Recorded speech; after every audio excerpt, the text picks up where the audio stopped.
आज का ज़िमनी इलेक्शन पुरअमन रहा। Chief election commissioner Sikandar Sultan Raja का इंतखाबात के इनेकाद और इंतजामात पर इत्मीनान का इज़हार। कहा कि ज़िमनी इलेक्शन में टर्नआउट हमेशा कम होता है, जिसकी बहुत सी वजूहात होती हैं। पंजाब और खैबर पख्तूनख्वा की हुकूमतों का शुक्रगुजार हूँ, ज़ाब्ते अखलाक की खिलाफ वर्जी करने वालों के खिलाफ एक्शन लिया।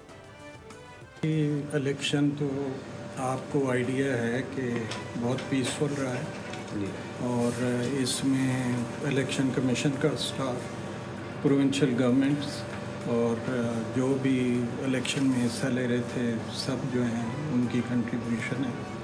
उसके अलावा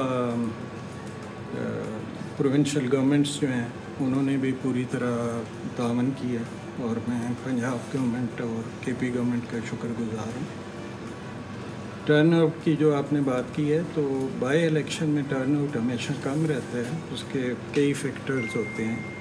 नंबर गेम जो है इससे चेंज नहीं होनी थी, इसलिए उसमें इंटरेस्ट लोगों ने कम लिया होगा, लेकिन फिर भी वोटर्स से मेरी रिक्वेस्ट है कि वो उसका इफ़ेक्ट हो ना हो, उनको अपना वोट जो है वो इस्तेमाल करना चाहिए। सब्सक्राइब करें और बेल दबाएं ताकि कोई खबर रह न जाए।